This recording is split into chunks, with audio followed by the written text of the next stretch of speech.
इसको भी व्यू देना तो दे दी।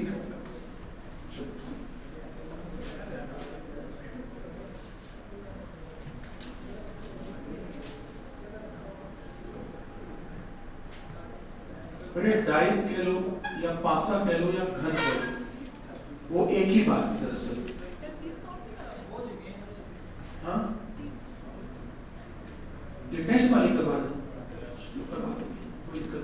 हाँ क्या बता रहे, चैप्टर हो चुका है? नहीं तो हुआ नहीं हुआ बेटा, अभी तो बात देख के पहले बता।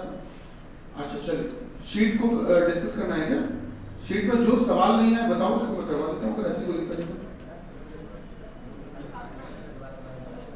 तो एक काम करो, सुनो सुनो, एक काम करो, शीट सबके, किनके पास सीट इस समय है? हाथ उठाओ बेटा।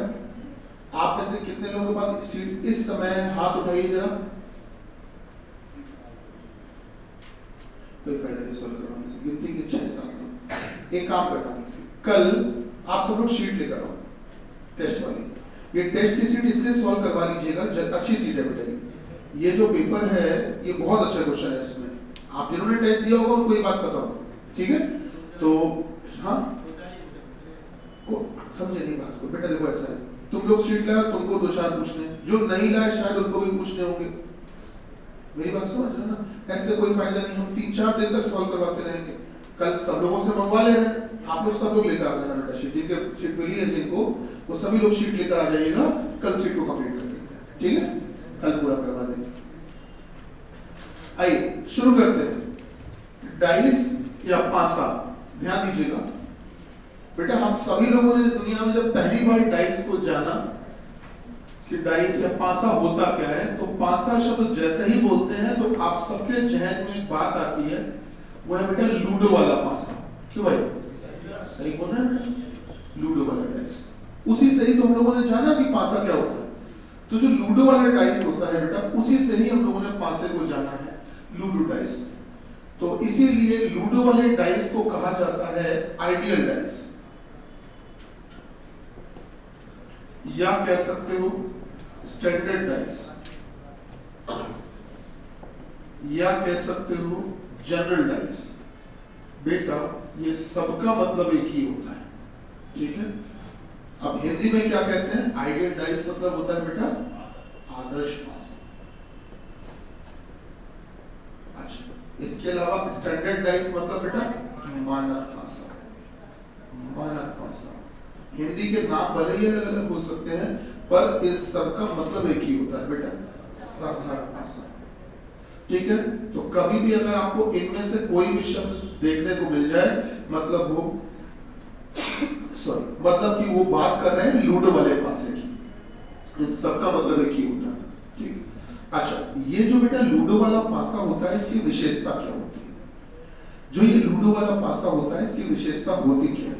सर इसकी विशेषता ये होती है, इसकी पहली विशेषता ये होती है बेटा, पहली विशेषता ये होती है कि इसकी विभिन्न 6 सतहों पर,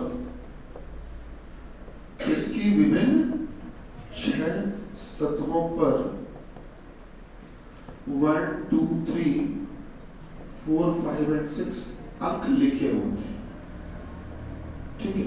इसकी पहली विशेषता ये होती है, इसके विभिन्न 6 सतहों पर बेटा ये अंक लिखे होते हैं, 1 2 3 4 5, ठीक?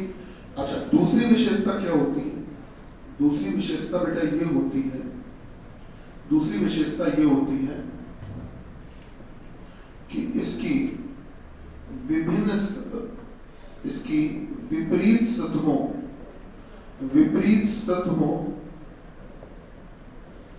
के अंकों का योगफल, विपरीत सतहों के अंकों का योगफल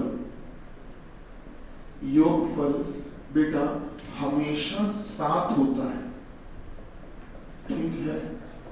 इसको इंग्लिश में ये कह सकते हैं बेटा, sum of opposite surface, sum of opposite surface always be 7। हमेशा बेटा 7 होता है, दो विपरीत सतह के अंकों का योगफल 7 होता है। मतलब इस बात को अगर आप समझाना चाहें तो चित्र के माध्यम से ऐसे समझा सकते हैं, एक डायग्राम के माध्यम से बेटा ऐसे समझा सकते हैं कि जैसे ही आपके सामने एक पासा बना बेटा, इसमें मान लेते हैं यहाँ पर 1 लिखा है, यहाँ पर 2, यहाँ पर 3, ठीक है। तो ये जो ऊपर वाली सतह है, ये सतह है, इसकी विपरीत, इसकी अपोजिट बेटा नीचे छिपी होगी सतह। तो अगर ऊपर 1 है तो नीचे अगर आप 6 मान लेते हैं तो 1 का विपरीत 6। आप बताइए 1 और 6 को अगर आप जोड़ोगे तो कितना आएगा? जैसे इस दीवार पर 2 लिखा है बेटा, इस सतह पे 2 लिखा है, तो अगर इस सतह पे 2 लिखा है तो इसकी विपरीत ये पीछे वाली होगी, ये सतह। तो इस पर ऐसा क्या अंक लिख दें कि इसको और इसको जोड़ें तो 7 आ जाए। तो 2 का विपरीत अगर हम 5 लिख दे बेटा, अगर आप 2 का विपरीत 5 लिख दो, ये माइनस नहीं लिखा है, दरअसल ये विपरीत लिखा हुआ है, मतलब 1 का विपरीत, 1 का विपरीत क्या है? 6। ऐसे ही बेटा 2 का विपरीत, 2 का विपरीत 5 है। अगर आप 2 और 5 को भी जोड़ोगे तब भी सर कितना आएगा? 7 आएगा सर।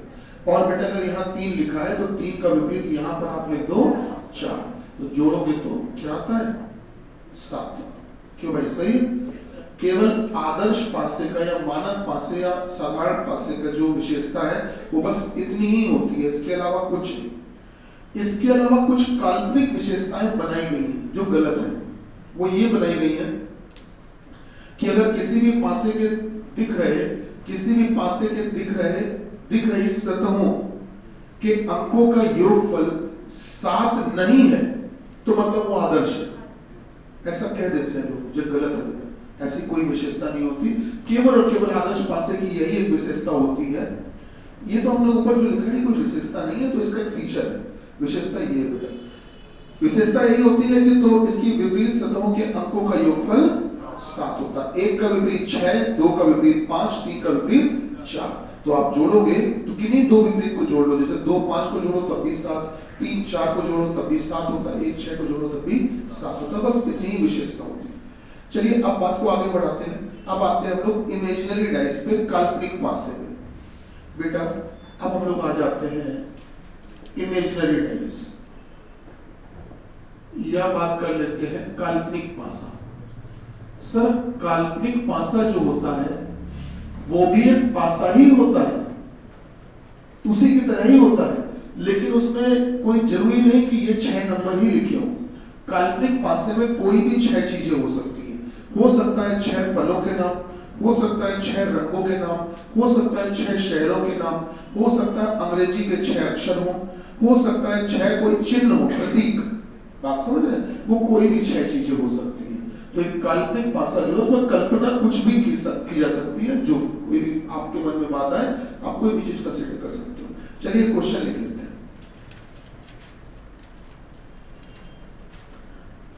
सर बोले, लिखिए। एक पासे की विभिन्न 6 सतहों पर, एक पासे की विभिन्न 6 सतहों पर, एक पासे की विभिन्न 6 सतहों पर, एक पासे की विभिन्न 6 सतहों पर, बेटा सामने देखकर लिखना, सामने देखकर 6 सतहों पर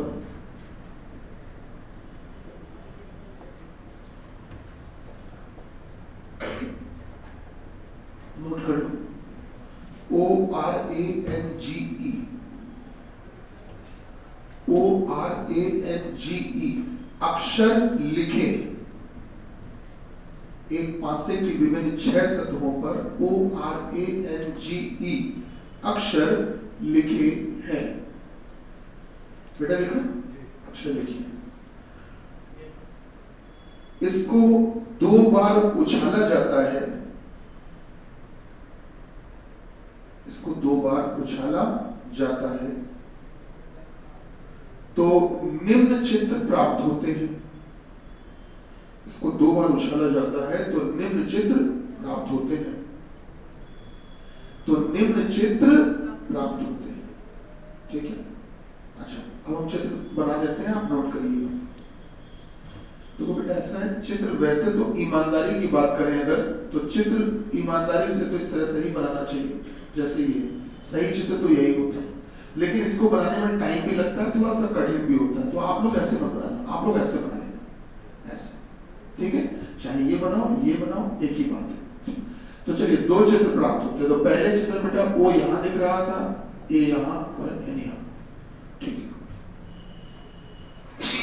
सर दूसरे चित्र में सर ई यहां, जी यहां और ओ यहां। बेटा एक पासे को एटलिंगम यादृच्छया अचानक दो बार उछाला गया और दो स्थितियां दिखाई पड़ी, दो चित्र प्राप्त हुए, दो चित्र आपके सामने हैं, ठीक है। अब नीचे अगली लाइन से लिखिए, ये दोनों चित्र बना लीजिएगा, ये दो चित्र बना लीजिएगा, ये बनाना थोड़ा इजी रहता है, ठीक है। तो आप लोग इस तरह से ही पासे के चित्र बनाइए, फिलहाल इसमें थोड़ा सा इजी रहता है। तो बोले सर इनके आधार पर बताइए, इनके आधार पर बताइए, इनके आधार पर बताइए, इनके आधार पर बताइए कि अक्षर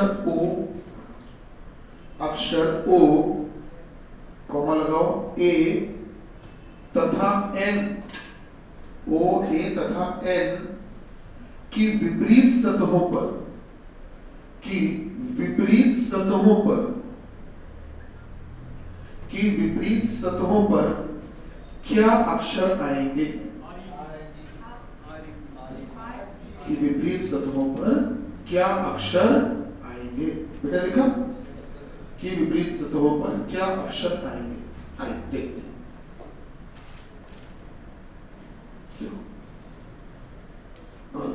पूछा गया कि बेटा इनकी विपरीत सतहों पर क्या अक्षर आएंगे। तो देखिए तरीका क्या होता है, पहले नॉर्मल ढंग से सॉल्व कर लेते हैं। सर इन दोनों ही चित्रों में हमने जानबूझकर एक चीज कॉमन रखी है, कौन सी चीज, तो दोनों में ही हमने जानबूझकर एक अक्षर कोई कॉमन रखा है। तो ठीक है, इस कॉमन अक्षर की मदद से ही हम पासे को खोल लेते हैं। खोलने का मतलब ये होता है कि सर उससे ये क्लियर हो जाएगा कि सामने सामने दीवार किसके विपरीत कौन सी दीवार आ रही है। तरीका ये है, सर दोनों में कॉमन क्या है, ओ, तो जो चीज कॉमन है उस पर पेन रख दीजिए, रख दिया।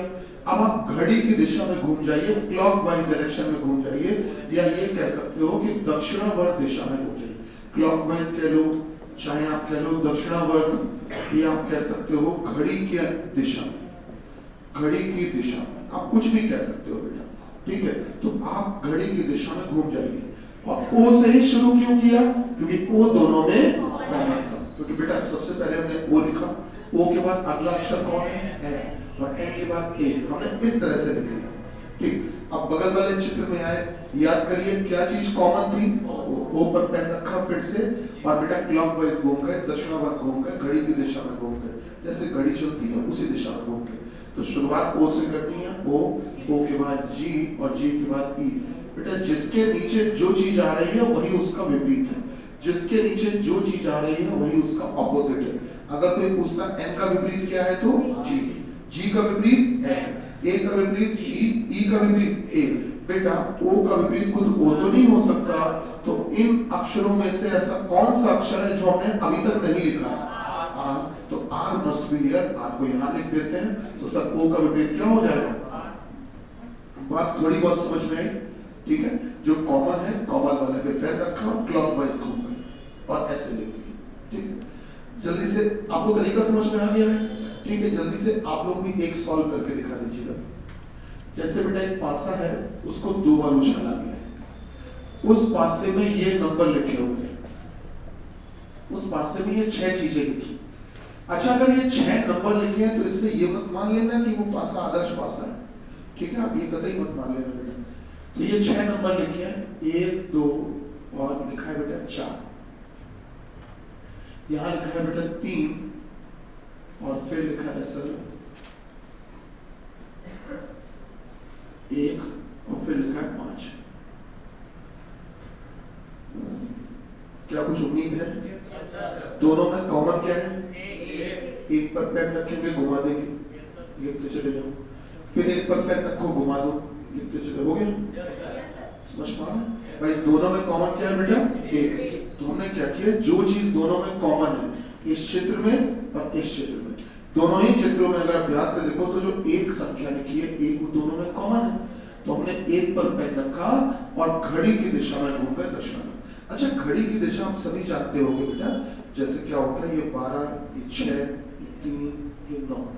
तो हमारी घड़ी में हम सभी जानते हैं जो सुइयां चल रही होती है, जो सुइयां मूवमेंट कर रही होती हैं, वो मेरे ख्याल से सुइयां ऐसे ही तो घूम रही होती है सर। इसी को बोलते हैं क्लॉकवाइज, इसी को बोलते हैं हम लोग क्लॉकवाइज। क्लॉकवाइज, वाइज मतलब होता है अनुसार, मतलब घड़ी के अनुसार। इसी को हिंदी में क्या कहते हैं सर? दक्षिणावर्त, ठीक है। अच्छा, इसी को बोलते हैं क्लॉकवाइज। अच्छा, अगर इसके उल्टी दिशा में घूमोगे तो वामावर्त, या वामावर्त कह लो, या फिर आप इंग्लिश में क्या कह सकते हो सर? ठीक। तो आपने क्या किया, एक पर पेन रखा और ऐसे घुमा दिया घड़ी की दिशा में, जैसे घड़ी चलती है। तो एक से शुरू किया, तो सबसे पहले एक लिखो, एक के बाद अगला नंबर क्या है, दो के बाद अगला नंबर क्या है, 4, ठीक, लिख दिया। अब आप इस चित्र में आ जाओ। इस चित्र में अगर आप ध्यान से देखो बेटा, तो ये देखो कॉमन क्या था दोनों में? एक। तो एक पर पेन रखा और घड़ी की दिशा में घूम गए, दक्षिणावर्त दिशा में घूम गए, ठीक है। अब एक से शुरुआत करनी, तो एक फिर से लिखो, एक के बाद अगला क्या आएगा, 3, 3 के बाद क्या आएगा, 5। बेटा जो जिसके नीचे आ रहा वही उसका विपरीत है, तो 2 का विपरीत 3, 4 का विपरीत 5। अच्छा, एक का विपरीत खुद एक तो नहीं हो सकता, तो बेटा ऐसा कौन सा नंबर है जो नहीं लिखा अभी तक? 6। तो एक का विपरीत क्या हो गया? 6। तो कोई पूछता है एक का विपरीत क्या है, तो 6, 2 का विपरीत 3, 4 का विपरीत 5। नहीं समझ में आया? ठीक है, ये बेसिक सी बात है। चलिए एक काम कर लेते हैं, अब आपसे एक छोटा सा प्रश्न और पूछ लेते हैं, उसके बाद कार्यक्रम को आगे बढ़ाते हैं। मेरे ख्याल से स्पष्ट हो ही गया। अच्छा हाँ, बात पूछे उससे पहले एक बात बता भी देते हैं। मान लो पेपर देने गए और हम ये भूल गए कि क्लॉकवाइज घुमाना है कि एंटी क्लॉकवाइज घुमाना है, दक्षिणावर्त घुमाना है कि वामावर्त घुमाना है, ये बात हम भूल गए और हमने गलती से पेन रखा और एंटी क्लॉकवाइज घुमा दिया, घड़ी के उल्टी दिशा में घुमा दिया। मान लेते हैं। अच्छा, एक पर ही पेन क्यों रखा? क्योंकि एक दोनों में कॉमन था, एक पर पेन रखा और घड़ी के उल्टा घूम गए। तो बेटा एक के बाद, एक से शुरू करो, एक के बाद 4, 4 के बाद 2, ठीक। अच्छा, जैसे हम यहाँ उल्टा घूमे वैसे यहाँ भी घूमना पड़ेगा। पेन रखा और एंटी क्लॉकवाइज घूम गए वामावर्त दिशा में, तो एक तो पहले लिखना ही है शुरुआत में, फिर 5 और फिर 3। चेक करो अभी भी क्या वही ऑपोजिट, वही विपरीत आ रहे हैं जो पहले आ रहे थे सर? अभी भी 4 का विपरीत 5, पहले भी 4 का विपरीत 5, अभी भी 2 का 3, पहले भी 2 का विपरीत 3, और सर अभी भी 1 का विपरीत 6, पहले भी वही। क्या हमारी बात समझ रहे हैं? तो इस प्रकार का कोई कंफ्यूजन मत रखना कि सर ये रटना है, याद करना है कि ऐसे ही घुमाएं क्लॉकवाइज, ऐसा कोई नहीं। हम यहाँ उल्टा घुमा दो तब भी वही आएगा। क्या हमारी बात समझ रहे हैं? चलिए ये तो एक छोटी सी बात क्लियर हुई। तो आप लोग पासे में विपरीत निकालना समझ गए, ठीक है। चलिए कार्यक्रम को आगे बढ़ाते हैं। इसी पर आधारित एक सवाल हम पूछते हैं, भैया इसको रब कर दें, ठीक है। इसी पर आधारित एक सवाल पूछते हैं बेटा, देखिए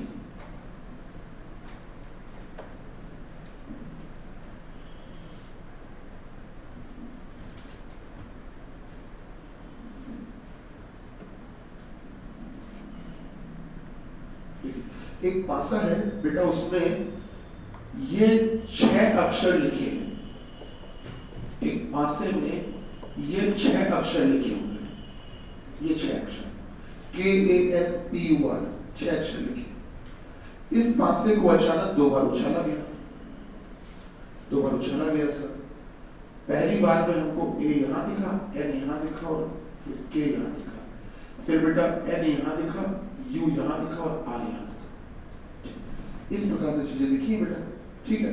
हमसे पूछा क्या जा रहा है वो समझो, कि बताइए, पूछा ये जा रहा है सर कि बताइए n की विपरीत सतह पर क्या, ठीक है। फिर पूछा गया बेटा a की सम्मुख सतह, सम्मुख सतह पर क्या। तीसरा पूछा गया बेटा के सामने के सामने, के सामने, के सामने की सतह पर क्या। फिर पूछा गया यू की एकांतर, यू की एकांतर सतह पर क्या। ठीक है। और फिर पूछा गया आर से अधिकतम दूरी, आर से अधिकतम दूरी पर क्या। ये बेटा प्रश्न पूछे गए, क्या कुछ उम्मीद है? जरा प्रयास करें। पहले तो नॉर्मल काम तो कर ही सकते हो जो अभी तक कर रहे थे। बेटा करो जल्दी से नॉर्मल काम, जो नहीं घुमाने वाला लिखने वाला, फटाफट से हो गया है। बढ़िया, वो काम तो कर लीजिए आप लोग जल्दी से। ठीक है, जो नॉर्मल काम अभी तक हम लोग कर रहे थे वो काम तो हम लोग पहले कर लीजिए बेटा।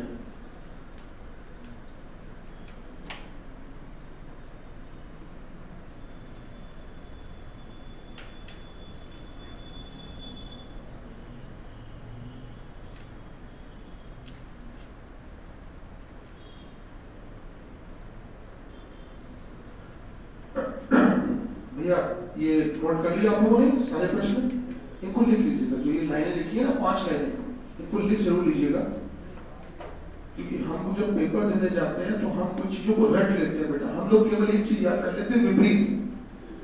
तो एग्जामिनर क्या करता है, वो बेईमानी शुरू करता है आपके साथ। आप ये लाख याद करके जाओ विपरीत विपरीत विपरीत, वो आपको दुनिया भर के शब्द देगा। मेरी बात समझ रहे? सोचिए अच्छा खासा पासा पढ़ लिया, खूब सीख लिया, और हम एक जगह पे आके हम फेल हो गए, क्योंकि विपरीत याद करके आए। उसने बोल दिया सम्मुख बताओ, उसने बोल दिया सामने बताओ, उसने बोल दिया एकांतर बताओ। मेरी बात समझ पा रहे हैं? तो इसलिए कॉन्सेप्ट सीखना बहुत जरूरी है बेटा, कि हम लोगों को वो कितना भी शब्दों में घुमाए पर आपको पता होना चाहिए कि पूछना क्या चाहता है। ठीक है, तो इसीलिए कह रहे हैं ये 5 चीजें लिख लीजिएगा। ठीक, अब चलिए काम करते हैं बेटा। जो अभी तक हम लोग नॉर्मल काम कर रहे थे वो करवा दो जल्दी से। क्या कॉमन है, जल्दी बोलो, बोलो बेटा। एन, हमने एन लिखा, एन के बाद पेन रख के घुमा दो, ए के बाद शाबाश, फिर से एन पर पेन रखो और घुमा दो, बोलो बेटा। एन के बाद बोलो, आर के बाद यू।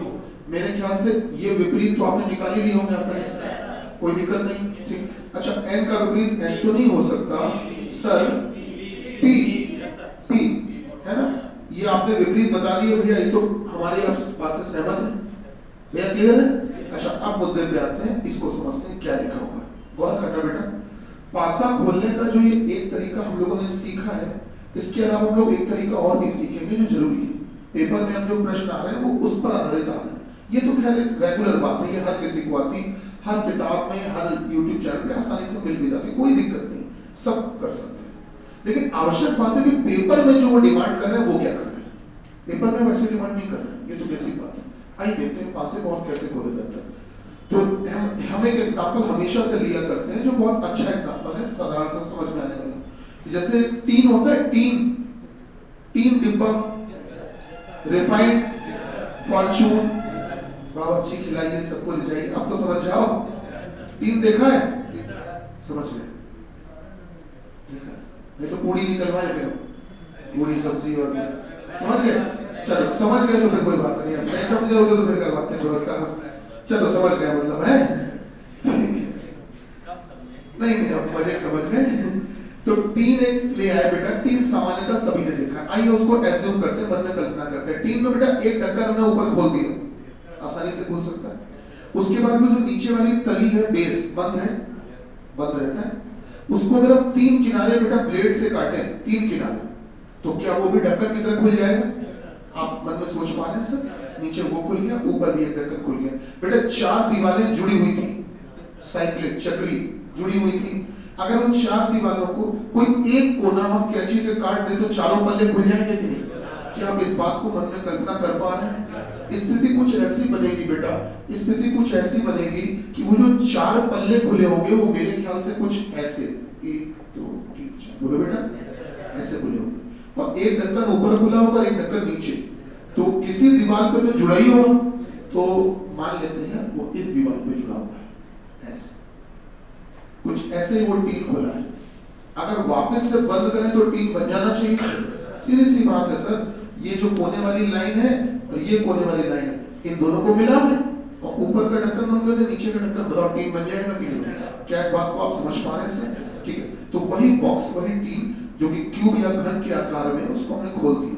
ठीक, अब एक बात और ध्यान देने वाली है सर कि जैसे टीन होता है, टीन में इस दीवार के ऊपर ढक्कन जुड़ा हुआ है, बंद कर देता है आसानी से। अगर हम इस दीवार से उखाड़ दें और इस दीवार पे जोड़े तब भी तो बंद करेगा। अगर इस दीवार से उखाड़ दें इस दीवार पे जोड़े तब भी तो बंद करेगा। मतलब किसी भी दीवार पे हम जोड़ सकते हैं। क्या हमारी बात समझ पा रहे हैं? इसीलिए कहा जाता है कि ये जो ऊपर वाला खाना है और ये जो नीचे वाला खाना है, इसको आप जब चाहे आगे पीछे खिसका सकते हो। चाहो तो इस दीवार से उखाड़ के इधर पे जोड़ दो, चाहो तो यहाँ से उखाड़ के इधर जोड़ दो, किसी पे भी जोड़ सकते हो। ऊपर से तो बंद ही करेगा, समझ पा रहे हो? और ऐसे इस वाले खाने को भी आगे पीछे कहीं भी खिसका सकते हो, वो भी तो नीचे से तो बंद ही करेगा। तो बेटा इसीलिए आप देखना कभी कभी किताबों में, पेपरों में कभी कभी आपको पासे का खुला हुआ जो चित्र है, वो एक खुला हुआ चित्र आपको पासे का ऐसा भी दिख जाता होगा। कभी कभी किताबों में देखना तो पासे का बेटा एक खुला हुआ चित्र बच्चा आपको ऐसा भी दिख जाता होगा। बोलिए सर, सही चल रहा है? क्या हमारी बात समझ रहे हैं सर? ये सब डाइस के एक्सपेक्टेड फिगर है, पासे के प्रसारित चित्र। सभी के पिताजी यही होते हैं, यही है पिताजी, गॉडफादर। इन्हीं से ही सब बनते हैं। क्या हमारी बात समझ रहे हैं बेटा? सब बनते इन्हीं से ही। इसीलिए हमको जो ओरिजिन है उसी से ही बात करनी है, जो इनिशियल है उसी से ही बात करनी है। चलिए देखते हैं कैसे। बेटा गौर करिएगा, हमने क्या किया सर, दोनों में अब देखो पासे को वैसे भी खोला जाता है, तो इन चित्रों को अब एक काम करते हैं, इन दोनों चित्रों को उसमें भरते हैं। भरने का तरीका क्या होता है वो समझिएगा बेटा। सबसे पहले जो बच्चा ये बीच वाला खाना है, इसमें हमको लिखना होता है कॉमन वाला, जो कॉमन है वो लिखना होता है। अब देखकर बताओ बेटा, इन दोनों ही चित्रों में कॉमन क्या है, ये बताओ। तो जो कॉमन चीज है वो हमने बीच में लिख दी। अब आप एक काम करिए, किसी भी चित्र से शुरुआत कर दीजिए, चाहे पहले इसको ले लो या पहले इसको, किसी को भी ले सकते हो, कोई फर्क नहीं पड़ता। मेरी बात समझ रहे हैं? चलिए हम इसी को ले लेते हैं। तो बेटा याद करो, दोनों में कॉमन क्या था? एन पर पेन रखा और घड़ी की दिशा में घूम गए, क्लॉकवाइज डायरेक्शन में घूम गए, दक्षिणावर्त दिशा में घूम गए। अच्छा, शर्त यह है कि यहां भी घड़ी की दिशा में ही घूमना है। इस खाने के बाद फिर ये खाना, फिर ये खाना, फिर ये खाना, फिर ये खाना। This is the clockwise rotation. इसी को बोलते हैं दक्षिणावर्त दिशा में घूमना, इसी को बोलते हैं घड़ी की दिशा में घूमना। क्या बात समझ पा रहे हो बेटा? इसी को बोलते हैं। नियम ध्यान रखना, आप यहाँ पर अपनी इच्छा, अपनी जरूरत, अपनी मर्जी के हिसाब से मत चलना, हमारी सलाह के हिसाब से ही चलना बेटा। इस खाने के बाद इसी खाने पर ही आना और किसी पर मत जाना। मतलब ये जो चीज आपको हम जबरदस्ती इम्पोज कर रहे हैं, रटवा रहे हैं, याद करवा रहे हैं, इसके पीछे हमारा एक निजी स्वार्थ है।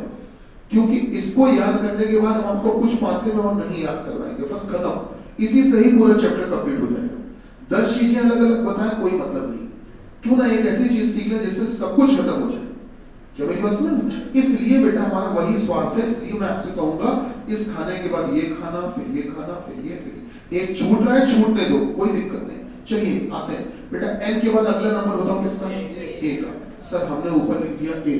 बेटा ए के बाद अगला बताओ के। बच्चा हमने के लिख दिया। अब इस चित्र में आ जाओ, याद करो कॉमन क्या था? कॉमन एन पर पेन रखो और घूम जाओ। तो एन तो बेटा पहले से ही लिख चुके हो, एन के बाद वाला बोलो आर। सही चल रहे हैं? आर के बाद बोलो यू। क्या बात थोड़ी बहुत समझ पाए? सर एक जगह बच गई, तो इनमें से एक अक्षर भी तो बचा होगा जो अभी तक नहीं लिखा है।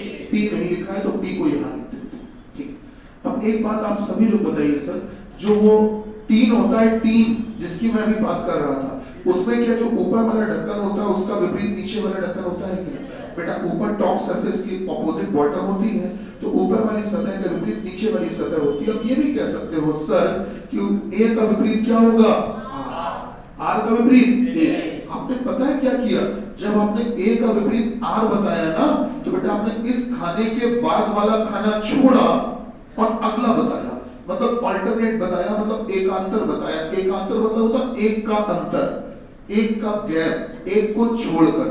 तो बेटा इस सतह के बाद आपने अगली सतह छोड़ दी और उसके बाद वाली बताई। ए का आर, आर का विपरीत ए, बेटा के का विपरीत यू, यू का के, एन का पी, पी का एन। तो यही आंसर है बेटा, पी का विपरीत आ रहा है एन, और यू का विपरीत बोलो बेटा के, और ए का विपरीत आर। अब मन में एक बात आती है, सर जी ये विपरीत तो पहले भी निकाल चुके थे, आपने दोबारा इतनी मेहनत क्यों करवाई?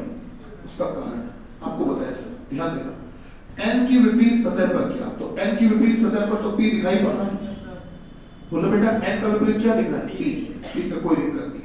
आता है ए की सम्मुख सतह। अब ये सम्मुख सतह क्या होती है? तो अगर आप इस कमरे में देखो, कमरे में 6 दीवारें हैं सर, एक दीवार ये, एक सामने, एक ये, एक सामने, एक ऊपर, एक नीचे। आप सब लोग बताओ, इस दीवार की विपरीत दीवार क्या सामने वाली है? इस दीवार की सम्मुख दीवार, बेटा सम्मुख का मतलब होता है सामने मुख किए हुए, तो इस दीवार के सामने मुख किए हुए वही दीवार है, तो इसकी सम्मुख भी वही है, इसकी विपरीत भी वही है। और इस दीवार के सामने कौन सी दीवार है? ये दोनों, ये नहीं सर, इस दीवार के सामने भी वही दीवार है।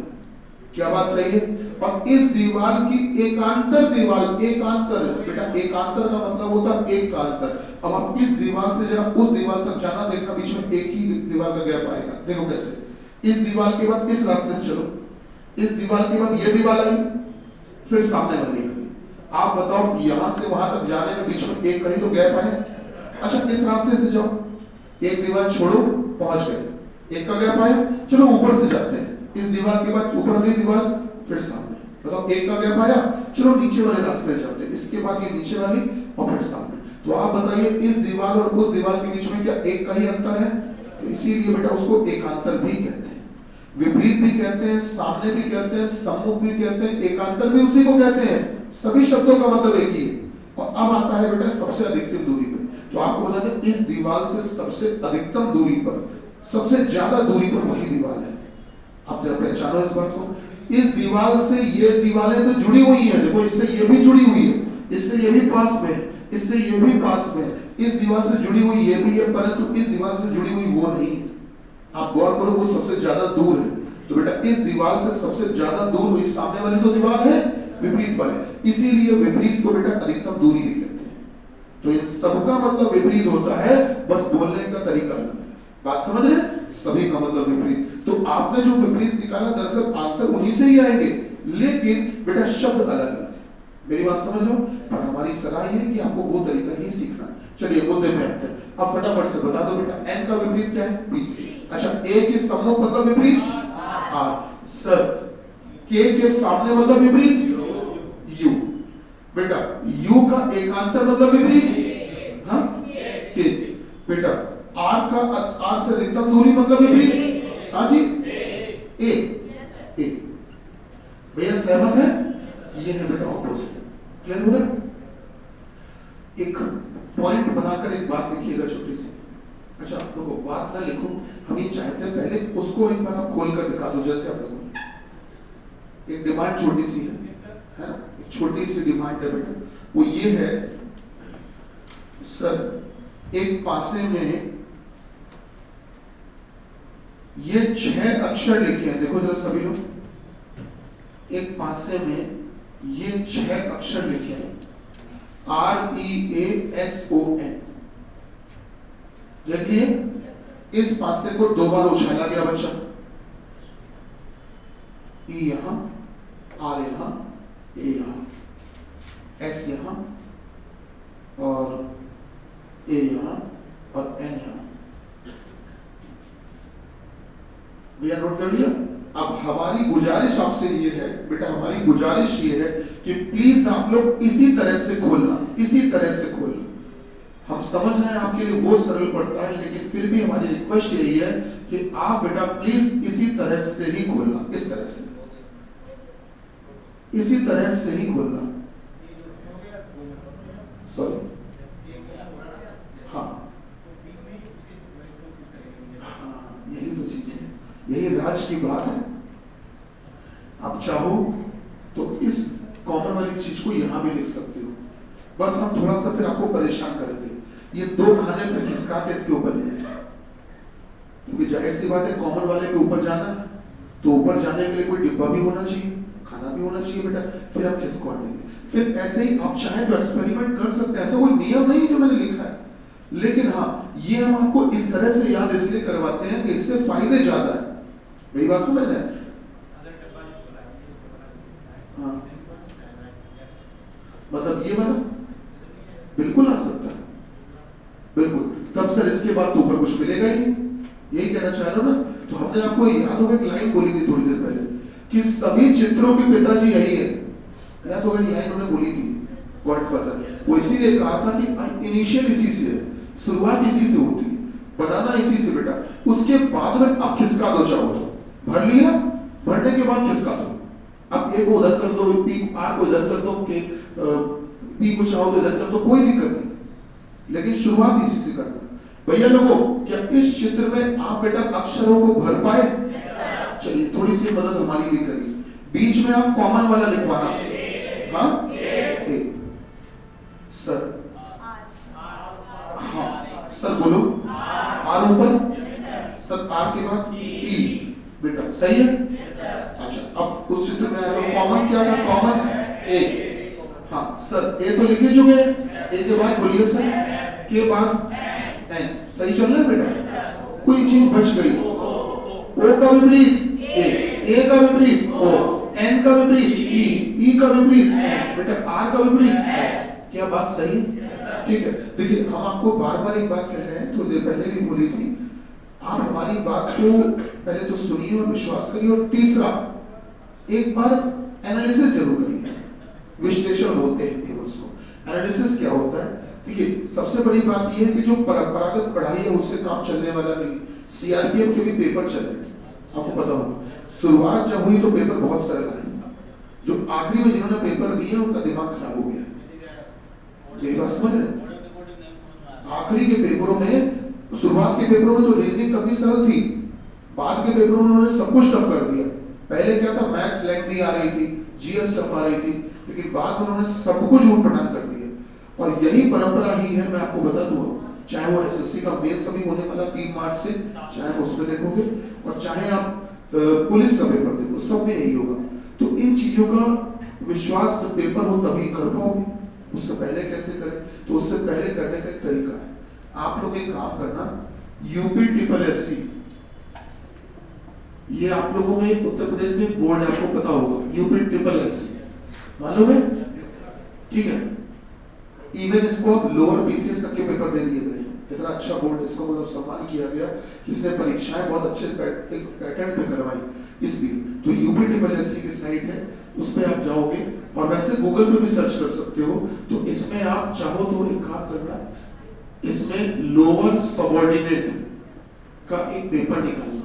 ये हुआ था आपका शायद 2019 में या 19 में हुआ था शायद, हाँ 19 में, वो पेपर निकालना, लिखना लोअर सबऑर्डिनेट 2019, ठीक है, और आगे लिख देना यूपी-SSC, ठीक। ओरिजिनल पेपर गूगल पे निकालना, ओरिजिनल पेपर में देखना कि गुरुजी जो डाइस के सवाल आए थे क्या वो इस मेथड से हो पा रहे हैं? एक भी नहीं हो पाएगा। जब आप वो सीखोगे तभी हो पाएगा। मेरी बात समझ रहे हैं? अच्छा अब होता क्या है कि लोअर सबऑर्डिनेट थोड़ा सा सुनने में भारी भरकम शब्द लगता है, सर जी इतनी कठिन परीक्षा हम कहें चेक करें, आप समझ रहे हैं मेरी बात को? तो कोई बात नहीं, एक नॉर्मल एग्जाम सर्च कर लेना, वीडियो, ये तो सुना है, वीडियो 2018 का ओरिजिनल पेपर निकालना और इसी मेथड से चेक करना। इससे करोगे तो नहीं कर पाओगे, सवाल ही नहीं हो पाएगा। अल्टीमेटली आपको करना इसी तरीके से पड़ेगा। मेरी बात समझ रहे हैं? तो अब जो परीक्षा का नया प्रारूप है बेटा, उनमें आपको जो सवाल लगेंगे वो इन्हीं मेथड से लग पाएंगे। इसलिए हम क्यों ना परीक्षा के अनुसार चले, ठीक? अच्छा ये जो मेथड है ये सब में काम आ जाता है, ये यूनिक है, इसके अंदर ही ये सब आते हैं।